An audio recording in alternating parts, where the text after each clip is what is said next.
సంక్రాంతి 3 సినిమాలు వస్తున్నాయి. ఏ సినిమాకి వెళ్తున్నారు? సంక్రాంతికి వస్తాను మా వెంకటేష్ మామయ్య. అవునా, మీరు వెంకటేష్ ఫ్యానా? లేదు, మా మామయ్య ఫ్యాన్. మీ మామయ్య అంటే మా రిలేషన్లో మామయ్య వెంకటేష్ ఫుల్ ఫ్యాన్. మీరెవరు ఫ్యాను? మన పవన్ కళ్యాణ్ ఫ్యాన్. మీరు పవన్ కళ్యాణ్ ఫ్యాను. మీ మావయ్య కోసం మీరు సంక్రాంతికి వెళ్తున్నారా? వెళ్తాం అంటే ఏం ఇదివరకు ఈ మధ్య సాంగ్ ఒకటి రిలీజ్ అయింది కదా, గోదావరి సినిమా చాలా సాంగ్స్ ఇలా ట్రోల్ అవుతుంది కదా. అది ఎలా ఉంది? బాగా హిట్ అయింది కదా, వైరల్ అవుతుంది సాంగ్. Song super hit. ఆ సాంగ్ బాగుందా? Super hit.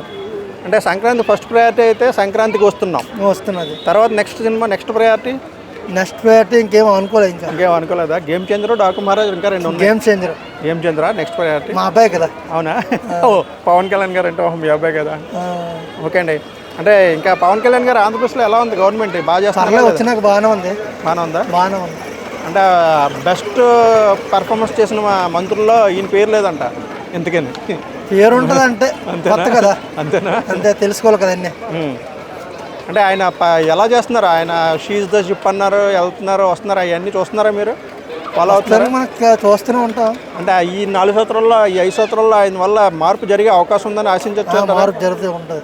వచ్చేసారి కూడా ఆయన వచ్చే అవకాశం ఉంటుందా? ఉన్నాయి.